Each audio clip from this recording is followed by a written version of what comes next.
વડોદરામાં માત્ર 1 કલાકમાં 1 ઇંચ વરસાદ ખાબકતા સ્માર્ટ સિટીના અનેક વિસ્તારો જળબંબાકાર। વડોદરા શહેરમાં મેઘરાજાએ રૌદ્ર સ્વરૂપ ધારણ કરતા માત્ર 1 કલાકમાં જ 1 ઇંચ જેટલો ભારે વરસાદ ખાબક્યો હતો। અચાનક આવેલા આ સાંભેલાધાર વરસાદને પગલે શહેરના મોટાભાગના વિસ્તારોમાં જળ ભરાવાની સ્થિતિ સર્જાઈ હતી અને નીચાણવાળા વિસ્તારો સંપૂર્ણપણે પાણીમાં ગરકાવ થઈ ગયા હતા, જેના કારણે રાત્રિના સમયે વાહન ચાલકો અને સ્થાનિક નાગરિકો ભારે મુશ્કેલીમાં મુકાયા હતા।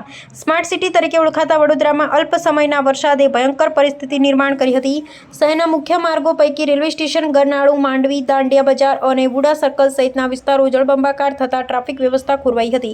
આ ઉપરાંત ભારે પવન અને વરસાદને કારણે સયાજીગંજ, ગોત્રી અને વાઘોડિયા રોડ જેવા વિસ્તારમાં અનેક વૃક્ષો ધરાશાયી થવાની ઘટનાઓ નોંધાઈ હતી, જેનાથી કેટલાક જગ્યાએ રસ્તાઓ પણ બંધ થઈ ગયા હતા। માત્ર 1 ઇંચ વરસાદમાં જ મહાનગરપાલિકાની પ્રી મોન્સૂન કામગીરીની પોલ ખુલી જતા તંત્રના આગોતરા આયોજન અને સ્માર્ટ સિટીના દાવાઓ પર ગંભીર સવાલો ઊભા થયા છે।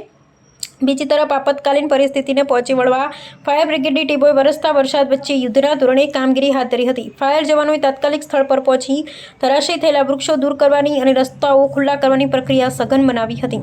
કેમ છો વડોદરા? હું સચિન માયાવંશી।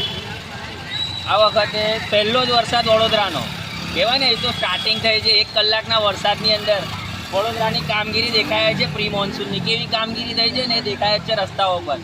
ખાલી 1 કલાકના વરસાદની અંદર જો ઉપર રહેતા 800 થી 1000 મકાનોના લોકો આજે અટવાયા છે જવા આવવા માટે। પાણીની અંદર ગાડીઓ લઈને જવું પડે છે। નાળાની હાલત પણ જોઈ શકો છો કે નાળાનું પાણી બહાર આવી જાય છે। આ વર્ષનું નહીં, પાછલા 15-20 વર્ષથી આ જ વસ્તુ થઈ રહી છે। તો ક્યાં તંત્ર ઊંઘી રહ્યું છે? પ્રી મોન્સૂનની કામગીરી કહે છે તો ક્યાં કરે છે? જો થઈ હોય તો આ પરિસ્થિતિ ઉદ્ભવે। એટલે કહેવા માંગીશ તંત્રને કે કામ સારી જગ્યાને વ્યવસ્થિત રીતે કરો, પ્રજાને હાલાકી ના પડે। કોઈક વ્યક્તિ એમના રોજગારે જઈને ઘરે પરત કરતો હોય ને તો આ રીતે અટવાવું ના પડે। 1 કલાકના વરસાદની અંદર આવી વડોદરાની હાલત ના થવી જોઈએ।